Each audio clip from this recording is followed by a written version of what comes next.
Olá, olá pessoal, tudo bem com vocês? Espero que todos estejam bem. Um feliz ano novo a todos. Um ano aí muito abençoado, um ano de muita paz e principalmente, né, um ano de muita saúde. Então, minha gente, estamos aqui iniciando nosso ano letivo, né? O ano letivo de 2020, que a gente não conseguiu concluir. Então, vamos concluí-lo aqui em 2021, né? Com a graça de Deus aí, entre os meses de fevereiro e de março, nós vamos estar aí fechando nosso ano letivo. Então, espero que todos estejam bem, todos estejam com saúde, sintam-se abraçados, tá? E sejam todos e todas bem-vindos. Então, como é que nós vamos caminhar para fechar o ano 2020, né? O ano letivo de 2020, dentro do ano 2021? Então, em ciências, pessoal, nós vamos prosseguir da seguinte maneira. Nós vamos fazer pequenas revisões, tá? Aulas de revisão sobre temas importantes que nós trabalhamos no ano passado, nas aulas remotas e até mesmo nas aulas presenciais. E depois desses vídeos, com essas aulas de revisão, nós vamos passar aí um questionário através de um aplicativo aí do Google Forms, que não precisa ser baixado, né, o Google Forms. Eu vou enviar o link para vocês junto com o link da aula e vai estar lá depositada no YouTube da escola, no canal da escola, como a gente vinha fazendo o ano passado, tá? Então, vai a videoaula com a revisão e logo após vai aí o formulário do Google Forms para vocês responderem. Formulário muito simples, não vai precisar vocês baixarem nenhum tipo de aplicativo, tá? Esse formulário ele é online, então vocês vão acessar, lá vai pedir o nome de vocês, lá vai pedir a série que vocês fazem, né? E depois que vocês responderem todas as questões, vocês vão clicar em enviar esse relatório, esse formulário, né, avaliativo vai vir direto para mim, para a gente ter uma noção do que a gente conseguiu aprender no ano passado, tá? Então, dessa forma que a gente vai aí, caminhar para e finalizando o ano 2020, o ano letivo de 2020, ok? Então, espero que todos estejam bem, todos estejam com saúde e vamos lá para a nossa primeira revisão, nossa primeira aula. Sejam todos bem-vindos. Hoje, terça-feira, nosso primeiro dia de aula, dia 2 de fevereiro de 2021. Isso mesmo, vem comigo aqui, pessoal. Compartilhar aqui a tela rapidinho.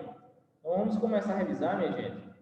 É um conteúdo que nós trabalhamos muito, discutimos muito ao longo do ano passado, ao longo de 2020, né, que foi movimentos, né? Esse capítulo é um capítulo bem extenso, bem significativo, né? Ele vai falar sobre movimento, ele vai falar sobre força e ele vai falar sobre máquinas, mas nesse primeiro momento nós vamos aí dar uma revisão, uma aula de revisão sobre o movimento. Nós vimos o ano passado, né, durante o ano inteiro, que movimento nada mais é do que a capacidade de um corpo, de um objeto de se deslocar. Foi assim? Se deslocar de onde? Se deslocar de um ponto inicial para um ponto final. Então, isso seria movimento. Porém, para nós detectarmos se um objeto, se um corpo, ele está realmente em movimento, nós temos que utilizar uma coisa chamada de referencial.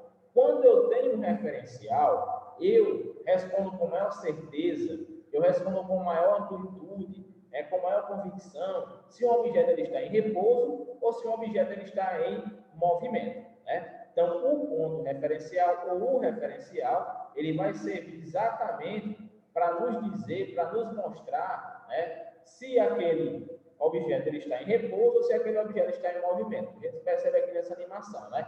Os carros estão passando. Para nós que estamos olhando na animação, os carros estão em movimento, né? E a placa está em repouso. Para outra pessoa, né, que olhe dentro do carro, por exemplo, ele pode imaginar que a placa esteve em movimento e ele esteja em repouso. Por quê? Porque mudou o referencial desse camarada. Tá? Então, para a gente detectar se um objeto está em repouso ou se ele está em movimento, é ideal que a gente tenha é ideal que a gente tenha um chamado referencial. Tá? Outra questão interessante que envolve movimento é que quando um corpo ou um objeto ele realiza um movimento, junto com o movimento vão vir duas outras consequências, que são a trajetória que esse objeto descreveu ao longo, né, do seu percurso, tá? Então, se ele se movimentou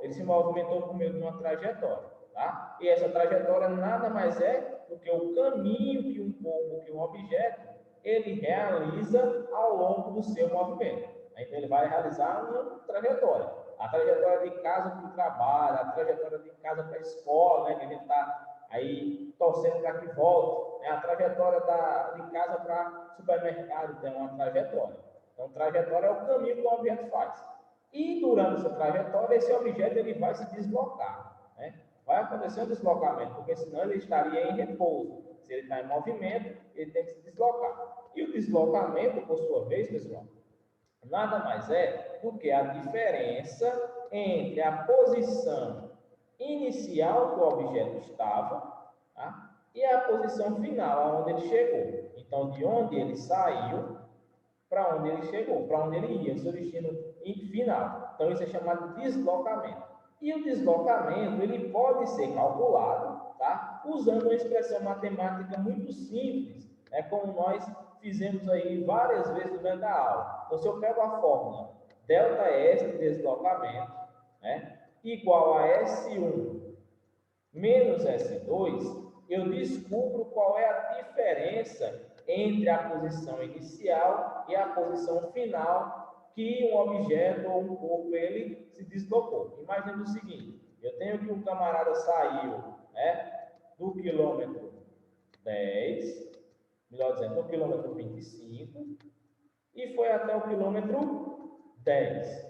Isso aqui foi a trajetória desse camarada. Qual foi o deslocamento dele? Se eu pego 25 menos 10, é igual a 15. Então, o deslocamento desse camarada foi de 15, imaginemos 15 quilômetros, né? Que é o que? A diferença entre a posição final desse camarada e a posição inicial desse camarada. Ou seja, o S1 menos o S2. Assim a gente consegue, né, saber qual foi o deslocamento desse objeto, desse corpo. Imaginemos aqui esse carro, né, saiu do quilômetro 25, né, do quilômetro 10 até o quilômetro 25. Então, ele deslocou, ele teve uma trajetória de 15 quilômetros, tá? Isso seria o deslocamento dele. Uma outra questão interessante que envolve o movimento é a velocidade. Se um objeto ele está em movimento, com certeza ele vai também desenvolver durante esse movimento uma velocidade, né? Mas a gente poderia lembrar o que é velocidade. Então, eu posso definir velocidade como sendo o movimento estabelecido, né? Ou o movimento que estabelece a rapidez com que um movimento é realizado. Então, se foi realizado muito rápido, foi realizado a velocidade muito alta. Se foi realizado de forma mais lenta, foi realizada a uma velocidade mais devagar. Tá? Então, velocidade nada mais é do que a rapidez com que um movimento é realizado. Quanto mais rápido ele foi realizado, maior foi a velocidade para que ele conseguisse ser realizado. A velocidade, por sua vez, ela pode ser de dois tipos. Pode ser a velocidade instantânea, né?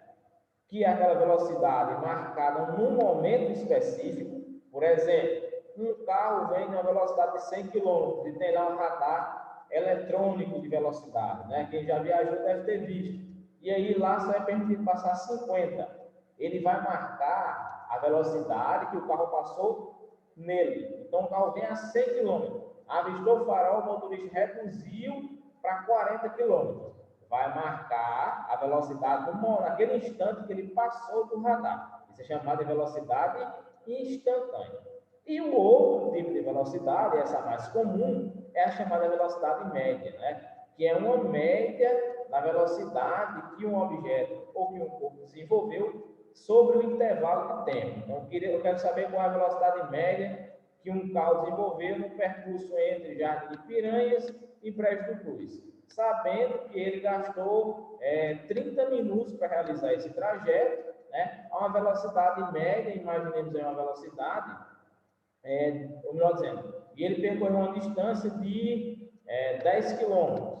Eu tenho como saber qual foi a velocidade média que esse carro percorreu todo esse trajeto. E isso utilizando uma fórmula matemática muito simples, tá? Que diz o seguinte: Vm, de velocidade média, não é igual a ΔS, dividido nessa fórmula, desse jeito aqui, ΔS, né? Dividido por ΔT, né? Onde ΔS nada mais é do que a posição final, né? menos a posição inicial, tá? Que é de onde ele saiu até onde ele foi, dividido pelo tempo final, o tempo que ele gastou, menos o tempo inicial, né? Então, como é que a gente chega qual foi a velocidade média de um automóvel no percurso? Simples, né? Vm é igual, se eu sei os valores, eu vou apenas substituir. O destino final era 10 quilômetros, né? 10 inicial, se ele saiu do repouso, é 0. Dividido por o tempo. O tempo final ele gastou 30 minutos. O inicial, se ele estava em repouso, vai ser 0. Então, como é que vai ficar isso aqui? 10 menos 0 é 10, né? 30 menos 0 é 30, né? Então, vai ficar 10 dividido por 30. E aí eu vou dar o resultado final. O resultado final ele deve vir, pessoal, em quilômetros por hora, né? Que é a unidade de medida para a velocidade utilizada no Brasil, né? Lembrando que outros locais do mundo vão ser metros por segundo, como está sendo mostrado aqui nessa imagem da animação, tá? Então, é outra característica importante aí do movimento é que ele desenvolve uma velocidade que pode ser instantânea ou pode ser média. Uma outra característica importante do movimento é que esse movimento ele pode ser, de forma geral, classificado em dois tipos. O chamado movimento uniforme, né? Movimento uniforme, MU, sua sigla, tá? Movimento uniforme, que é o movimento que ocorre, né? A uma velocidade, ela não se altera ao longo do tempo, então um objeto ele faz o trajeto inteiro a uma velocidade constante, está aqui, ó, a tartaruguinha saiu daqui e veio até o final a velocidade de 10 centímetros por segundo, né? Ela realizou um movimento uniforme. Está errado não, pessoal, aqui é uniforme, tá? Desculpem aí. Então, ela realizou um movimento uniforme. Por quê? Porque a velocidade ela não variou ao longo da trajetória. E o movimento uniforme ele também pode ser descoberto a partir do uso de uma fórmula, né? Como também nós já vimos, que é ΔS de deslocamento é igual a velocidade com qual esse objeto se deslocou, a velocidade, vezes ΔT, onde ΔT, mais uma vez, é o quê? O tempo final, né? Menos o tempo inicial. Quando eu não tenho tempo inicial, subtende-se que é zero. E é só aplicar esses valores na fórmula, né? Eu pego a velocidade, imaginemos aqui, 10, né?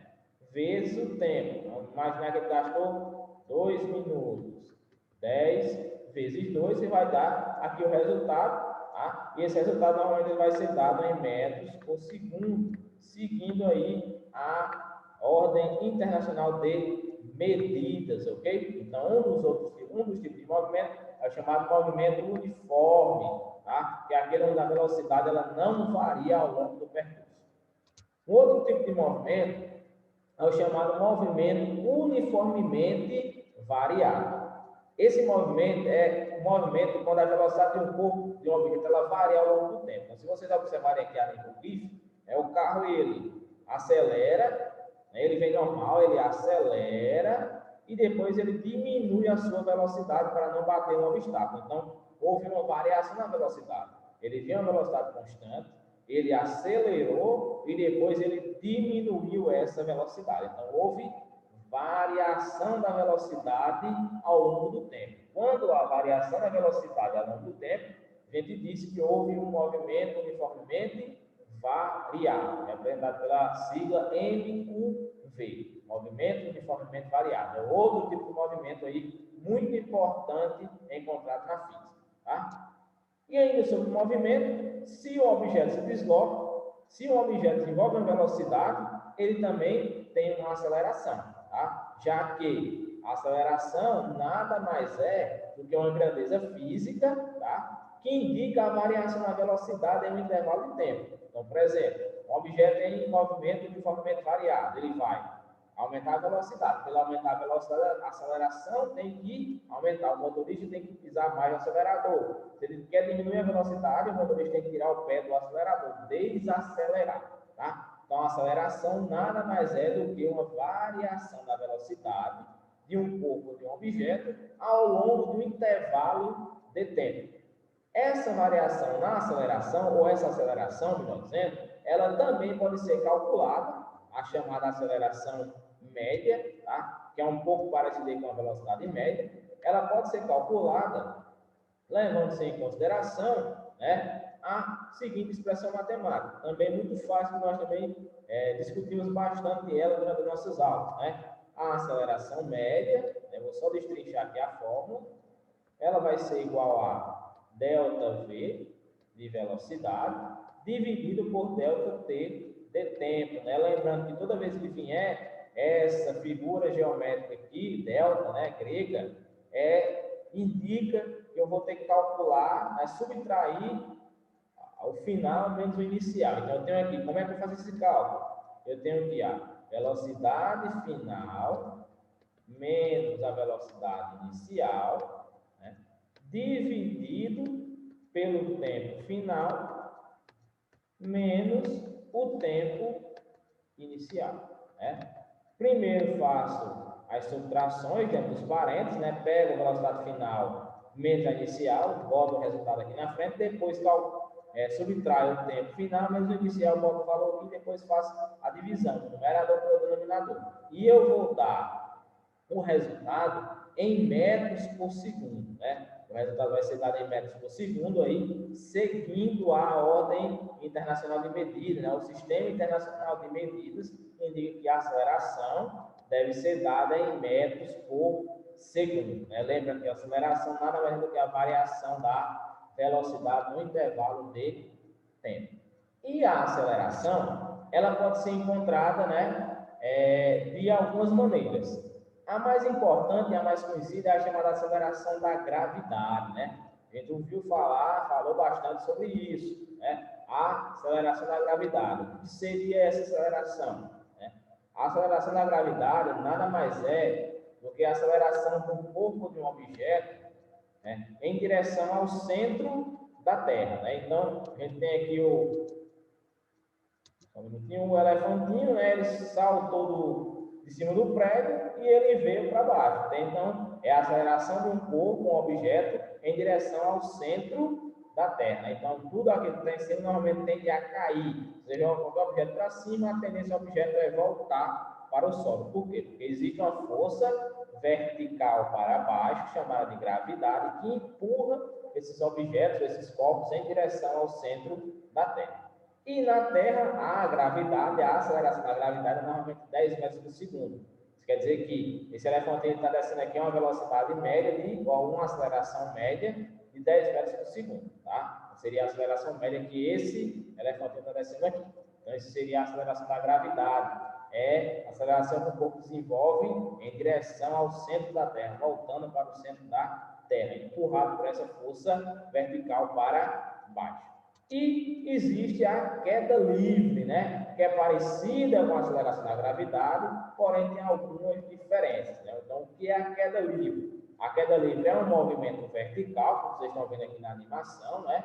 É um movimento vertical de um corpo, um objeto para baixo, próximo à superfície da Terra. Então, por exemplo, eu tenho um camarada que saltou de paraquedas, né? Ele vinha em queda livre, depois ele abriu o paraquedas. Quando ele abriu o paraquedas, aumentou a resistência do ar no paraquedas e foi freando a sua aceleração. Então, ele vinha acelerado e ele foi desacelerando à medida que ele abriu o paraquedas. O paraquedas serve para isso, né? Para desacelerar a velocidade desse camarada e ele não se estourar aqui no solo. Ok? Então, pessoal, hoje era essa a nossa revisão. A revisão aí sobre 4, 5 termos muito importantes, né? Movimento, né? Sobre deslocamento, trajetória, velocidade, aceleração e 2 tipos principais de movimento: movimento uniforme, aquele onde a velocidade não varia ao longo do trajetório, e movimento uniformemente variado, aquele onde a velocidade varia ao longo aí da trajetória, tá? Espero que vocês tenham compreendido bem essa revisão, tá? Desejo a todos aí uma boa semana, uma abençoada semana, de tranquilidade, de trabalho, né? Vamos aí retomando nossas atividades depois das férias, tá? Tudo de bom e até o nosso próximo encontro, tá? E não esqueçam de fazer a atividade lá no link que eu vou mandar. Tchau!